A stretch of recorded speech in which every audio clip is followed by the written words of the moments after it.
latest in soccer? Then listen to the Golden State Media Concepts Soccer Podcast. From MLS, the World Cup, and the Premier League, we've got you covered. The latest updates, the hottest matches, and news on the league's top players. It's the Golden State Media Concepts Soccer Podcast. David Beckham scores the goal to take England all the way to the World Cup finals. Listen now.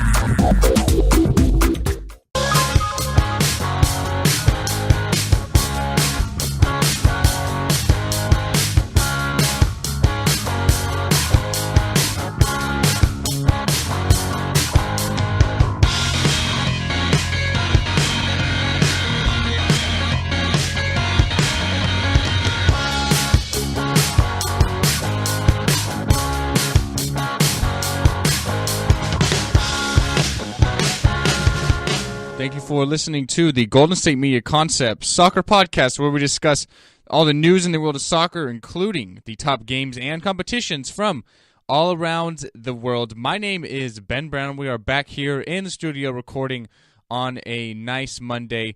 Got a big action-packed show for you planned. A very, very busy week in soccer. We've got a recap last week. We've got a look ahead to this week. There's a lot to talk about. There's a lot to talk about. A lot of games. We have El Clasico on the weekend between Barcelona and Real Madrid. That game will determine a lot of the table for La Liga and who's going to ultimately come out on top in my eyes. As we wind down towards the end of the season here, April 17th, we have about a month and a half left of regular season play. We also have Champions League going on. We're on the quarterfinals right now. We have the second legs upcoming tomorrow as well as Wednesday. So I'm definitely looking ahead, and we are really, really excited. We have an action-packed show. So you know what, guys? We're not going to waste any time. The show is probably going to go on for quite a while anyways. So let's get right into it. We're talking Champions League first and foremost. Let's talk about the lone Tuesday game because we did not have Dortmund and Monaco play Tuesday as they were scheduled to. Very, very unfortunate events in Germany. The Dortmund team bus actually had a bomb, 3 bombs actually placed near it, causing damage to the bus itself as they're on their way to the stadium. Fortunately, there were no serious injuries. Marc Bartra, center back for Dortmund, was the only person that was injured. He did have to go to the hospital. He had to get wrist surgery. He's going to be out roughly a month from now. So he's unfortunately not part of Dortmund's plans for the next month, which is huge, seeing as how the Champions League is in the quarterfinal stages and Monaco, such a really attacking and good goal-scoring team. Marc Bartra, one of the better center backs for Dortmund, he and Socrates have been really forming a nice matchup at the center back position all year long. So you have 3 bombs explode near Dortmund's team bus, which is very, very unfortunate. They did arrest one guy. It's part of an Islamic terrorist sort of group. There were reportedly a couple people involved, but just a very, very scary situation. So they did not play the game. UEFA did reschedule the game for the following day for Wednesday. We'll get into that game with the Wednesday games. I'll sort of talk about it first and foremost for that. It's definitely a tough situation. Fortunately, no one was seriously injured, just Marc Bartra with the wrist injury, but still a very scary, scary situation. So on Tuesday, the lone game in the Champions League was Juventus hosting Barcelona. I previewed this game last week, and I felt like Juventus was going to win this matchup here in the first leg because of how good they are at home.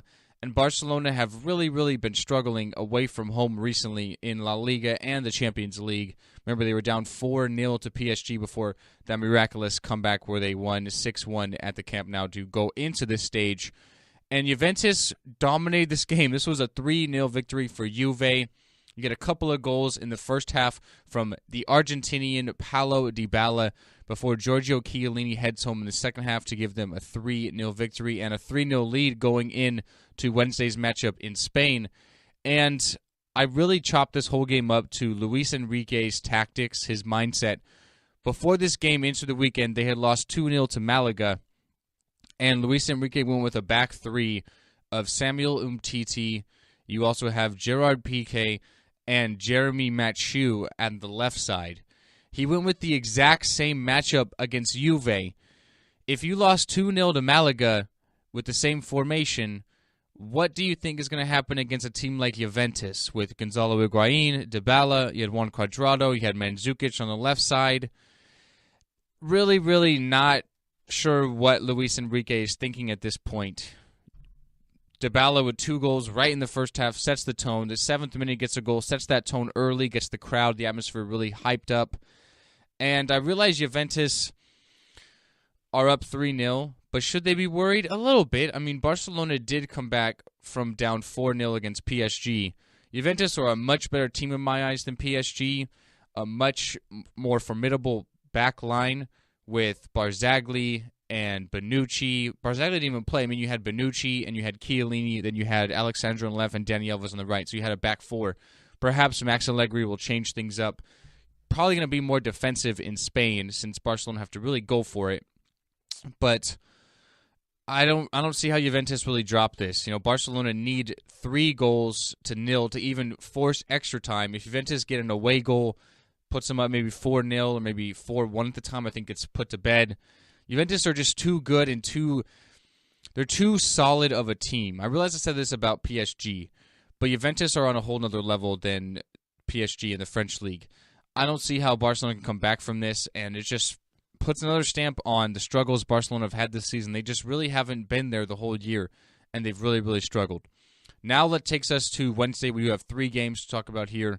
You have Monaco against Dortmund. As I mentioned, the game did get rescheduled due to the fact that the team bus for Dortmund did have 3 bomb explosions go off near the bus. All of us really, really scary, scary situations. So you did have this game rescheduled just a day later. A lot of people really, really unhappy, especially the Dortmund players. I mean, they almost died the day before, and then they're having to play a game the very next day. But it's a tough situation. You have the players already in Germany for Monaco and for Dortmund already there. It's a competition that's aside from their respective leagues and cups and everything, so it's tough to reschedule everything around those already. And then you could maybe have the reverse fixture played first, but to give teams to travel one day and not have any training involved, and it just wouldn't really work out. So I understand they had to play it the next day. It's very tough. It's a tough situation, but it just really had to be done.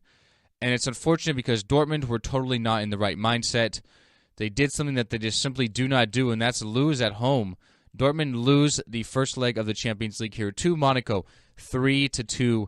You got a couple of goals from the 18-year-old teenage sensation Kylian Mbappe for Monaco. The young Frenchman is just playing absolutely phenomenal. And it looks like if he is going to be moving on this summer, then teams and clubs around the world are going to have to really pony up potentially a world record transfer fee to get him. Some reports are saying he's probably worth 130 million euros at this point.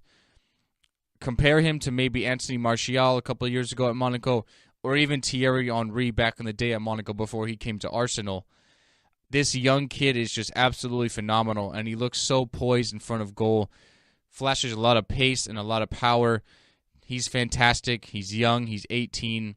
A couple of goals in this game for him. Like I said, I feel bad for Dortmund because they also lost Marc Bartra. So that means they had to put Sven Bender in at center back, who's normally a defensive midfielder. He gave up an own goal in this game. They were just totally off their mindset, and they looked really, really shaky, which is totally, I mean, it's warrant. I mean, they just almost died the day before. It's really tough to play a football game the very next day. Are Dortmund out of it? No. Can they still come back on Wednesday in France against Monaco? Absolutely. They have a lot of firepower. You had Ousmane Dembele score a goal, a beautiful flick from Pierre-Emerick Aubameyang. Aubameyang's one of the most feared strikers in all of Europe, given his pace. You have Marco Reus, who returned on the weekend, who scored as well on the weekend. So you insert Reus on that left side with Aubameyang up front, and you have Ousmane Dembele on the right side. Shinji Kagawa played fantastic for Dortmund in this game. So you still have a lot of threats. Borussia Dortmund is still a great team, but I think it was just a matter of just wrong place at the wrong time, given the circumstances that happened the day before. So you move on now to Atletico Madrid against Leicester City. This game was at Atleti in Spain, and they did pick up a 1-0 victory over Leicester thanks to a penalty goal from Antoine Griezmann Although he did get fouled outside of the box, the referee did give a penalty when he should have given just a free kick outside the box on the left side. A little unfortunate circumstances there for Leicester. Atletico Madrid do get the goal from Griezmann, as I mentioned. But other than that, they couldn't really get anything going. They had a lot of shots, just couldn't really get things on target. Didn't really click on all cylinders. So Leicester still alive. I mean, they're going back to England, just down 1 goal. They did not get an away goal, which is definitely something they wanted to get. But down just 1, you're looking at a 1-0 victory, gets them in. Possibly a 2-0 victory over Atletico would get them in. It's going to be tough to keep a team like Atletico Madrid out of goal in this upcoming game tomorrow when you think of the options of Yannick Carrasco, Griezmann, Fernando Torres, Kevin Gamero. Koke had a couple of nice long shots from midfield that almost went in. So it's very, very tough to see Leicester go through, but you can never count them out given the fact that everyone is really, myself included, counted them out since the last round against Sevilla, and they just continue to fight forward. Been playing a lot better since the sacking of Claudio Ranieri, although they have lost a couple of games since then, but you just simply can't count them out. They're still going to be a top team, and you have to still question and be prepared for them, given the long balls over the top with the pace of Jamie Vardy, the magic Riyad Mahrez on the right side. Wilfred Ndidi in that midfield's been playing a lot better, and it's still a tough team, and so we'll see what happens tomorrow. And then that takes us to the other game on Wednesday was Real Madrid against Bayern Munich at the Allianz Arena in Munich, Germany. And Real Madrid come out on top with a couple of goals from Cristiano Ronaldo, 2-1 over Bayern Munich. Javi Martinez in the 60th minute for Bayern did get sent off. So Real Madrid at that point, it was tied 1-1. Did have a man advantage for about 30 minutes. So they definitely took advantage of it and got the goal for Ronaldo. So Cristiano Ronaldo now has 100 European goals between his time at Manchester United and Lisbon and now with Real Madrid. So the first player to ever do that, so congrats to Cristiano for that. But more importantly, Real Madrid very, very comfortably going back to the Bernabeu with a 2-1 lead. Javier Martinez, of course, going to be suspended for this game. You do have Mats Hummels, who is out right now, so we'll have to see if potentially maybe David Alaba will slide into a center back role while you have Juan Bernat on the left side. That's what happened when Martinez got sent off. He took off a midfielder and they went with a back 4. So we'll see what Bayern do. Good news for Bayern Munich is they're going to have Robert Lewandowski back for this game. He did miss the first leg with a shoulder injury. So you have probably, in my eyes, the second best striker in the whole world in Lewandowski back in front in that number 9 role, which is fantastic for Bayern Munich because they need a lot of help. Real Madrid not only have the lead, but they have a couple of away goals as well. So Bayern are going to have to really turn it around in the second leg here. Also, good news for them is Gareth Bale is going to miss the game with a calf injury. He did miss the first leg as well, though, and Marco Asensio filled in his spot and played really well. He had an assist, completed some nice dribbles. So we'll see if Real Madrid go with Asensio again on that right side, potentially a guy like Isco, who's played there before during Bale's absences earlier in the year. Always a deep, deep team with a lot of threats. So we'll see what Real do, but they do have a 2-1 lead going back to the Bernabeu. That game is going to be taking place tomorrow. So, I mean, even if they lose 1-0 tomorrow, they'd still go through with the 2 away goals. They have that tiebreaker. So we'll see what happens. I would imagine Real Madrid do go through tomorrow. Simply that result in the first leg's too tough for Bayern to overcome. Losing and giving up 2 away goals is very, very tough thing to do. So we'll see what happens in the second leg tomorrow in Spain. So we'll take our first break here on the show, guys. After the break, we're going to talk about results around Europe from this weekend. We got Premier League, La Liga, Bundesliga, Serie A, League One, all the top results coming in from Europe. We'll talk about all that coming up next here at the GSMC Soccer Podcast, guys.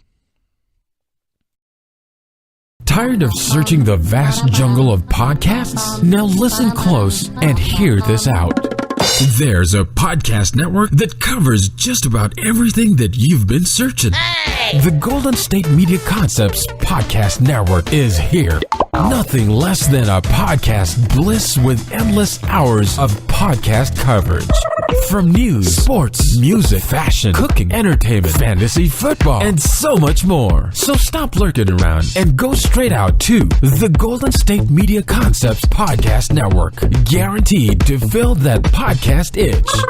Whatever it may be. Visit us at www.gsmcpodcast.com. Follow us on Facebook and Twitter, and download us on iTunes, SoundCloud, and Google Play.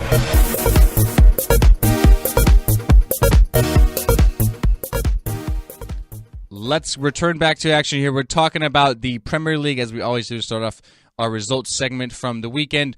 Tottenham pick up a 4-0 victory over Bournemouth. Tottenham now 7 wins in a row in the Premier League. You got a goal from Harry Kane back in action, his 20th league goal of the season. He's now done that 3 years running, so congrats to Harry Kane. Also, through 110 games, he has 69 goals, the exact same amount that Luis Suarez had at Liverpool. So Kane really showing that he's one of the most underrated strikers in all of Europe in my eyes, and a very good finisher in front of goal. And Tottenham are playing really well. They have everything clicking on all cylinders. Their 7th win in a row. Only 4 points back of Chelsea now because of what happened yesterday against Manchester United, which we'll get to in just a minute. Crystal Palace played Leicester City on Saturday. It ended in a 2-2 draw. Another good result for Crystal Palace as they tried to avoid relegation. Sunderland played West Ham, and it was also a 2-2 draw. Everton pick up a 3-1 victory over Burnley. Everton continue to play very well under Ronald Koeman this season. Stoke City pick up a 3-1 victory over Hull City. Hull City in real trouble of getting relegated there. Watford, a big 1-0 victory over Swansea. Swansea, another team in a real tussle avoiding relegation. And then the nightcap on Saturday was Manchester City picking up a 3-0 victory over Southampton. Leroy Sané scoring again in that game. The young German has been playing fantastic the second half of the season for Manchester City. We get to Sunday. Liverpool pick up a 1-0 victory over West Brom. A goal from who scored in that game? It was Roberto Firmino, of course. And then today we have Arsenal and Middlesbrough. Of course, Arsenal last Monday did lose 3-0 to Crystal Palace, so they're in a world to hurt right now. Definitely looks like they're going to be missing out on the top 4. And yesterday we had Manchester United against Chelsea. United win 2-0 at Old Trafford. Manchester United now 21 games unbeaten in the Premier League. Got a goal from Marcus Rashford as well as Ander Herrera. Herrera also playing fantastic against Eden Hazard. Really pocketed him yesterday. The Belgian really didn't have any space to operate because of Ander Herrera. He was almost marking him around the whole entire pitch. And United really dominated Chelsea. And that's a big result for Tottenham. You look at the table now. Tottenham only 4 points back of Chelsea with 6 games left. So it's definitely a title race between these two teams right now. Tottenham are playing fantastic. Chelsea have all the pressure on them because they've been at the top by so much for all season long. Tottenham playing really loose, really free, and really confident, scoring a lot of goals, 68 in the league, which is second most only to Liverpool. And they're playing really well. You have Liverpool in third, 5 points back of Tottenham with 66 points. Manchester City in fourth with 64. Manchester United in fifth with 60. You have Everton currently in sixth with 57. Arsenal, who played today, in seventh with 54. At the bottom of the table, you have Sunderland with 21. You have Middlesbrough with 24. Hull City 30. They're just above relegation zone because Swansea City are in 18th with 28. Bournemouth, Crystal Palace with 35. 5 or actually 7 points away from relegation, so they look like they're in a firm spot right now. Let's move over to La Liga on Friday. Let's go Bilbao, a very convincing 5-1 victory over Las Palmas. Aritz Aduriz, very nice goal in that game. On Saturday, Deportivo with a 2-0 victory over Malaga. Real Madrid, a 3-2 victory over Sporting Gijón. Isco, a 90th minute winner for Real Madrid, channeling his inner Sergio Ramos. Isco had a couple of goals in this game, playing absolutely fantastic this season for Real Madrid. Atleti go 10 games unbeaten now as they beat Osasuna 3-0. A rocket screamer goal for Yannick Carrasco from about 30 yards out. Just an absolutely fire goal. Barcelona pick up a 3-2 victory over Real Sociedad. A couple of goals in that game from Leo Messi. On Sunday, Espanyol pick up a 1-0 victory over Leganes. Sevilla really struggling right now in La Liga. Played to a 0-0 draw against Valencia. Real Betis pick up a 2-0 victory over Eibar. You had Celta Vigo pick up a 3-0 victory over Granada in Tony Adams' managerial debut for Granada. And then today you have Alaves taking on Villarreal. You look at the updated table. Real Madrid with the game in hand, a 3-point lead over Barcelona. Atletico Madrid slowly creeping up the table with 65 points, 7 points back of Barca. You have Sevilla in fourth with 62. Villarreal in fifth with 54. Atletico Bilbao in sixth with 53. Real Sociedad 52 and 7th, Eibar 50 and 8th. At the bottom of the table, Osasuna 17 points, Granada 20 points, Sporting Gijón 22 points, and then you have Leganes 5 points clear of relegation right now with 27 points. Let's move over to Serie A, the Italian league. from this Saturday. We had the Milan derby, and again, some action-packed games, some fireworks. It was a 2-2 result in the first game, and you know what? If 2-2 wasn't good enough for the first time they played, how about you make it the second time as well? Another 2-2 result. Inter jumped out to a 2-0 lead at halftime before you had Alessandro Romagnani in the 83rd minute and Christian Zapata in the 97th minute with the equalizer to end the game at 2-2. Another fantastic game from a neutral standpoint. Inter are going to really, really feel bad. They dropped a couple of points here. It's really big for them trying to get into the Champions League. Looks like probably another Europa League spot at best. That's a big result for AC Milan. They were facing adversity, and they come back 97th minute equalizer from Christian Zapata. Palermo and Bologna played to a 0-0 draw. We had a lot of draws in Serie A this week. Crotone and Torino 1-1. Roma and Atalanta 1-1. Roma getting a goal from Edin Dzeko there to force a draw. That's a big, big result, seeing as how Juventus did pick up a 2-0 victory over Pescara. So it looks like Roma definitely falling out of a potential battle for the top of Serie A. Genoa and Lazio played to a 2-2 draw, and Empoli a 2-1 victory over Fiorentina. Cagliari picked up a 4-0 victory over Chievo. Sassuolo a 2-1 victory over Sampdoria, and Napoli a 3-0 victory at home over Udine. So look at the Serie A table. Juve with an 8-point lead now over Roma. You have Napoli just 2 points back of Roma for second with 70 points. Lazio 9 points back of Napoli with 61. Atalanta in fifth with 60. AC Milan, that is, with 58 points in 6th. Inter 56 in 7th. Look at the bottom of the table. Pescara 14 points. Palermo 16 points. Crotone 21. And then Empoli are 5 points clear of a relegation battle right now with 26 points. Let's jump over to the Bundesliga now. The Bundesliga action from Saturday, we had FC Augsburg pick up a 2-1 victory over FC Cologne. Dortmund returned back and pick up a 3-1 victory over Eintracht at home. I mentioned you had Marco Reus return, actually scored in the 3rd minute of this game. Great to see Dortmund coming back from their adversity and picking up a victory over Eintracht. We'll see what happens on Wednesday, as they battle against Monaco in the Champions League second leg. Wolfsburg pick up a 3-0 victory over Ingolstadt. Hoffenheim, a big, big result, 5-3 over Borussia Mönchengladbach. RB Leipzig, another 4-0 victory just like last week. You have Mainz with a 1-0 victory over Hertha Berlin. And I forgot to mention RB Leipzig, their first season ever in the German Bundesliga. They have qualified for Champions League football for next year. That's an absolutely fabulous story, fantastic story, and Leipzig are going to be in the Champions League next year. That's a magical season. As far as competing for the title, I mean, they're 8 points back. It's still technically in reach, although Bayern Munich are a tough team to overtake.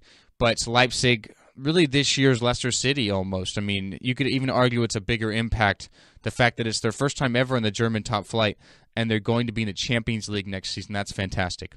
So I mentioned Mainz with a 1-0 victory over Hertha Berlin. Bayern Munich and Bayer Leverkusen played to a 0-0 draw. Bayern Munich really struggling this week. They had a man advantage for about 30 minutes against Leverkusen, but just simply could not get a goal there. Werder Bremen pick up a 2-1 victory over Hamburg yesterday, and Darmstadt a surprising 2-1 victory over Schalke. Let's look at the table now. Bayern Munich 8-point lead over Leipzig with 69 points. Hoffenheim are in third, 7 points back of RB Leipzig with 54. Then you have the battle for really third.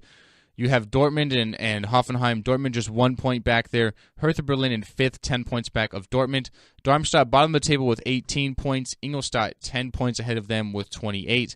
FC Augsburg and Mainz 16 and 15th respectively with 32 points. And then you have Hamburg as well as Wolfsburg with 33 points. Look at League One now. League One, a really, really crazy week. PSG on Friday pick up a 2-0 victory over Angers. A couple of goals in that game for Angel Di Maria. Nice pick up a 3-1 victory over Nancy Lorraine. Rennes, a 2-0 victory over Lille. Metz and Caen played to a 2-2 draw. Montpellier and Lorient. Montpellier with a 2-0 victory at home over there. Gienkamp, a 2-1 victory over Toulouse. Monaco keeping pace, staying 3 points atop the table with a 2-1 victory over Dijon. On Sunday, we had Nantes and Bordeaux take off, and Bordeaux gets the road win there. And then Marseille hosting Saint-Etienne. We got a goal from Dimitri Payet in that game with a 4-0 result for Marseille. Lyon and Bastia actually did not play. Some really scary, scary situations right now involving Lyon. Last couple of games in the Europa League against Besiktas, as well as this game against Bastia. pitch, fans going onto the pitch, just fighting other players. There's a lot of tension going on in Lyon right now. Really, really scary situations. The fans actually ran onto the field in this game, and it's just really, really scary with Lyon. And of course, they postponed the game, and it's definitely not good times. It's a really, really scary situation right now involving Lyon. So hopefully they can get things situated and everyone will keep peace. But it's not looking good right now. So we'll see what happens, and we'll see when that game will get rescheduled. But we'll take our last break of the show. Coming up, we're going to preview the top upcoming games this week. Got some title races going on. We have El Clasico on Sunday, sorry. Neymar missing the game. We'll preview that. All that news coming up next year at the GSMC Soccer Podcast. Still on the search of that one true love? On the limbo in this crazy world of dating, marriage, relationships? Well, listen to the Golden State Media Concepts Relationship Podcast, your one-stop podcast for everything about relationships. Thank you for returning back to the Golden State Media Concepts Soccer Podcast. We are back here talking about upcoming games. We're going to start off in the Premier League. A little shortened. We do have 3 games, actually 4 games that are not going to happen because we do have the FA Cup semifinals from Wembley Stadium on Saturday and Sunday. On Saturday, we're going to be seeing Chelsea taking on Tottenham. The top 2 teams are now in the Premier League taking on each other in a cup semifinal. That ought to be a fantastic game from Wembley. And then we have on Sunday Manchester City taking on Arsenal. So that does shorten a little bit of the games here in match day 34. But the other games are Hull City taking on Watford, Swansea City taking on Stoke, West Ham actually will host Everton, Bournemouth will be hosting Middlesbrough. And we do have Burnley FC at the Turf Moor hosting Manchester United, and then Liverpool taking on Crystal Palace at Anfield. See if Crystal Palace can keep up their good form recently. And then we'll move over to La Liga. This is the big, big week in La Liga. Sevilla on Friday will host Granada. On Saturday, Malaga take on Valencia. Villarreal take on Leganes. Osasuna hosts Sporting Gijón. Espanyol will take on Atletico Madrid. Atletico Madrid could be big winners this weekend if they do win on Saturday. Real Sociedad will be hosting Deportivo. Celta Vigo taking on Real Betis. Las Palmas taking on Alaves. We do have one game on Monday. Next Monday, that's Eibar taking on Atletico Bilbao. And on Sunday, we have El Clasico. We have Real Madrid hosting Barcelona live from the Santiago Bernabeu. The first matchup was a draw, which was not a bad result for actually both teams. Barcelona could really use a point there. They could afford to not get beaten. But Real Madrid hosting Barcelona in this matchup. Both teams are going to be a little short-handed. Barcelona are not going to have Neymar on that left side due to the fact that he did get a red card against Malaga. So he will, of course, miss this game with a suspension. And Gareth Bale, not going to play against Bayern Munich in the Champions League and probably not going to be playing against Barcelona with the calf injury. He's doubtful. I don't see any way he really plays. Remember, both these teams do have midweek action in the Champions League, so they're probably going to both be a little tired. I would imagine this to be probably a low-scoring game. If Real Madrid get a victory, then you can pretty much call this title race over. They'll be 6 points clear of Barcelona with a game in hand. That'd be monstrous right now. Barcelona kind of struggling. I would imagine Luis Enrique to kind of go for it. You know what I mean? They could really use a lot of goals in this game. They could really use a good positive stamp, and a away victory would be huge for, honestly, Barcelona. But I think Real Madrid are going to play not to lose. Probably play a little more defensive and at least get a draw. I don't see them losing to Barcelona here, but an away victory would be absolutely monstrous for their cases for their title right now. They have a 3-point lead, as I mentioned, with the game in hand. It could be 6. That'd be absolutely huge. Let's look over to Serie A now. On Saturday, Atalanta will be hosting Bologna. Fiorentina will be hosting Inter Milan. Sunday, big day. We have Sassuolo taking on Napoli. Udinese taking on Cagliari. Sampdoria taking on Crotone. We have Lazio taking on Palermo. Chievo taking on Torino. AC Milan hosting Empoli. Juventus will be hosting Genoa, see if they can keep up their winning streak at home. And then on Monday, we have Pescara taking on Roma. In League One on Friday, Nancy-Lorraine will host Marseille. On Saturday, a lot of the action there. PSG will be hosting Montpellier. Lorient will take on Metz. Dijon will take on Angers. Caen will host Nantes. Bordeaux will be hosting Bastia. Lille will take on Ginkamp. On Sunday, Toulouse will be hosting Nice. Saint-Étienne will host Rennes. And then Lyon against Monaco. We'll have to see if that game will actually happen. Lyon at home. That could be a very, very scary situation with fans. Hopefully that's not the case. I really do not hope that is the case, but we have to wait and see. Hopefully they can get this game played, especially for Monaco, because let's say for some instance this game does get postponed. PSG beat Montpellier on Saturday. Then they'll be even atop the table, and all that pressure will be on Monaco, although they do have a game in hand because of playing Lyon. Well, not playing, I should say. That'd still be a very, very tough situation, and something that would be facing a lot of pressure. You know what I mean? They're already under a lot of pressure, let alone having to maybe even be tied atop the table. So we'll see what happens. And then we'll end it here with the Bundesliga on Friday. We have one game, FC Cologne hosting Hoffenheim. On Saturday, Hamburg will take on Darmstadt. Ingolstadt will be hosting Werder Bremen. Eintracht taking on Augsburg. Hertha Berlin hosting Wolfsburg. The Battle of the Borussia. Borussia Mönchengladbach hosting Dortmund. We have Bayern Munich hosting Mainz. On Sunday, we have FC Augsburg taking on Bayer Leverkusen, and Schalke hosting RB Leipzig. So that's our upcoming games this weekend here at the Golden State Media Concept Soccer Podcast. We are going to be saying goodbye for one more week. We'll be back next week updating you on the Champions League, who is in to the semifinals, looking at the semifinal matchups potentially, updating you on the tables around Europe, and looking ahead as well, and all the other news as well. So that's what's coming up here at the GSMC Soccer Podcast. I'd like to thank you for listening. My name is Ben Brown. Have a good day, have a good week, and I'll see you next time. You've been listening to the Golden State Media Concepts Soccer Podcast, part of the Golden State Media Concepts Podcast Network. You can find this show and others like it at www.gsmcpodcast.com. Download our podcast on iTunes, Stitcher, SoundCloud, and Google Play. Just type in GSMC to find all the shows from the Golden State Media Concepts Podcast Network, from movies to music, from sports to entertainment, and even weird news. You can also follow us on Twitter and on Facebook. Thank you, and we hope you have enjoyed today's program.